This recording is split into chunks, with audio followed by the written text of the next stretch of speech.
Devi Natalia, aku dari Prodi D3 Farmasi Sekolah Tinggi Ilmu Kesehatan Samarinda. Jadi, dalam video ini aku bakalan ngejelasin mengenai jenis dari paragraf. Kalian udah tahu nggak sih ternyata jenis dari paragraf ini terbagi ke dalam 3 bagian loh. Yang pertama itu berdasarkan posisi kalimat topik, kemudian yang kedua berdasarkan gaya ekspresi atau cara pengungkapan, kemudian yang ketiga itu berdasarkan urutan.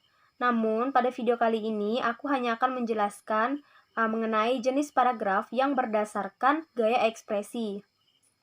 Berdasarkan gaya ekspresi itu terbagi ke dalam 5 paragraf. Yang pertama ada paragraf narasi, kemudian yang kedua ada paragraf deskripsi, yang ketiga itu adalah paragraf eksposisi, yang keempat ada paragraf argumentasi, dan yang kelima ada paragraf persuasi. Yang pertama adalah paragraf narasi. Jadi, paragraf narasi ini adalah paragraf yang menceritakan suatu peristiwa ataupun suatu kejadian. Paragraf ini itu bisa bersifat nyata dan juga bisa bersifat fiksi. Contoh dari paragraf yang bersifat fiksi itu seperti novel dan juga cerpen.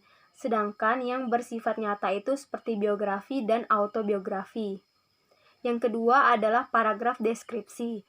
Paragraf deskripsi adalah paragraf yang melukiskan, menggambarkan, memberikan perincian terhadap objek yang dibicarakan, sehingga seolah-olah pembaca itu ikut merasakan apa yang dirasakan oleh si penulisnya.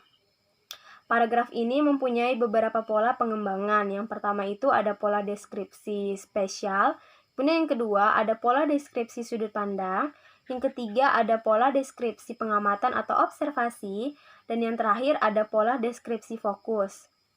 Yang ketiga adalah paragraf eksposisi.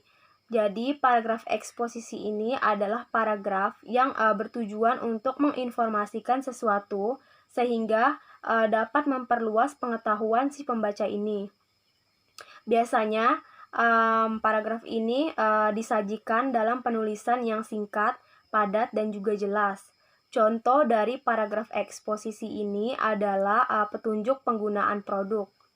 Yang keempat adalah paragraf argumentasi. Paragraf argumentasi ini adalah paragraf yang gagasan utamanya itu dikembangkan dengan memaparkan pendapat, alasan, pokok bahasa, dan juga ide pribadi dari si pembaca. Contoh dari paragraf argumentasi ini adalah seperti lomba debat. Yang terakhir adalah paragraf persuasi.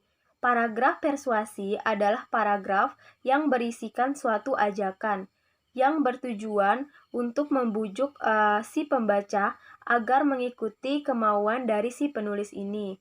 Contoh dari paragraf persuasi adalah iklan yang disampaikan dalam berbagai media untuk menarik perhatian dari konsumen dan juga mempromosikan suatu produk. Demikian materi mengenai jenis paragraf yang berdasarkan gaya ekspresi yang dapat saya sampaikan.